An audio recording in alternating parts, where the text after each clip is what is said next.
Syria's President Bashar al-Assad has sacked Prime Minister Imad Khamis, as he struggles with a worsening economic crisis that has triggered protests. State media did not give a reason for the decision to replace Mr. Khamis, who had been prime minister since 2016. But it came after days of rare anti-government demonstrations in the mainly Druze city of Suwida, at which people called for the overthrow of Mr. Assad. Syria's currency has plummeted in value recently, leading to soaring prices. The government, whose supporters have staged a counter-demonstration in Suwida, has blamed Western sanctions and exchange rate manipulation. Next week, new U.S. measures will target individuals supporting Mr. Assad and his allies in the 9-year civil war, which has left more than 380,000 people dead. Suwida has largely been spared the horrors of the war. Most Druze, who are adherents of a secretive, breakaway sect of Islam, have stayed loyal to Mr. Assad, fearing that religious minorities would be targeted if he was overthrown, and the city has remained in government hands. The anti-government protests there began on Sunday, with calls for improved living conditions before demands became more political, according to the Syrian Observatory for Human Rights (SOR), a UK-based monitoring group.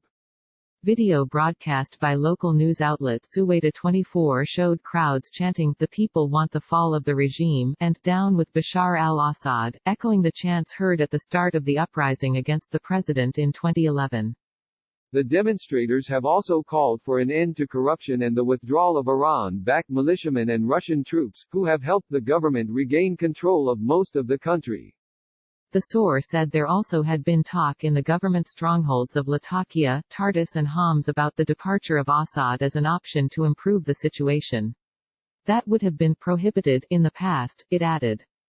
There are 7.9 million people inside Syria unable to meet their food needs and a further 1.9 million people at risk of food insecurity, according to the World Food Programme.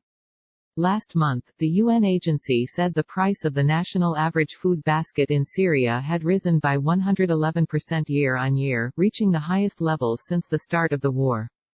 Since then, the value of the Syrian pound has collapsed on the black market, hitting a record low of 3,000 to the US dollar this week, more than 4 times the official exchange rate of 700. Before the war, the Syrian pound traded at 47 to the dollar.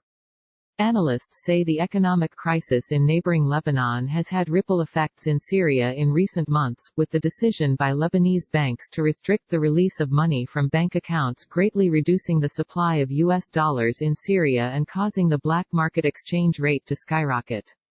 There are also fears over tough new U.S. sanctions that will go into effect on the 17th of June under a law known as the Caesar-Syria Civilian Protection Act.